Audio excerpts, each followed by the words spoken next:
আসসালামু আলাইকুম ভাই বন্ধুরা, এই যে আমি একটু শ্রমিকের কাছে আসলাম। দাঁড়াই খুব কষ্ট করতেছে, এই যে বস্তা নিয়ে যাচ্ছে, এই যে ট্রাকে লোড করতেছে, দেখছেন তো ভাইয়ারা, আসলে খুব কষ্ট। বিনোদন পাশে থাকবেন। দেখেন আমি এই জাহাজ আসলাম, এই যে হ্যাজে নামলাম। দেখেন বন্ধুরা, ভালো লাগলে পাশে থাকবেন, আর এই শ্রমিকের পাশে থাকবেন, বন্ধ করে নেবেন। দেখেন কি পরিশ্রম করতেছে, আসলে বোঝার অনেক কিছু। দেখেন আসলে খুব শ্রমিকরা খুব কষ্ট করতেছে, আসলে পাশে থাকবেন, বন্ধ করুন।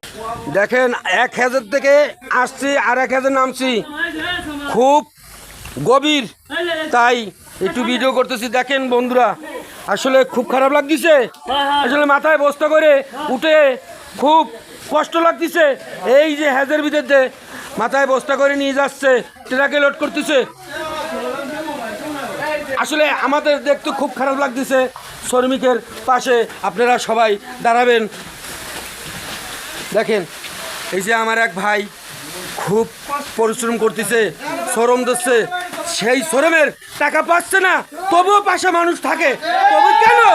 আসলে এই যে শ্রমের অনেক সময় অনেক কথা বলি, তবে ভুল ভ্রান্ত হয়ে গেলে দয়া করে ক্ষমা দৃষ্টিকে তাকাবেন। আমি জানি সবসময় এরা আমারে সাপোর্ট দেয় আর পাশে থাকে, আর এই যে যদি হতদরিদ্র লোক থাকেন তাহলে আমাকে একটু সাপোর্ট করবেন আর পাশে থাকবেন, বন্ধু করে নেবেন। তা রাখি, ভালো থাকবেন, আল্লাহ হাফেজ। ভাই আপনাদের কোনো কথা আছে? যাই হোক, রাখি, ভালো থাকেন, আল্লাহ হাফেজ, আবার আসবো।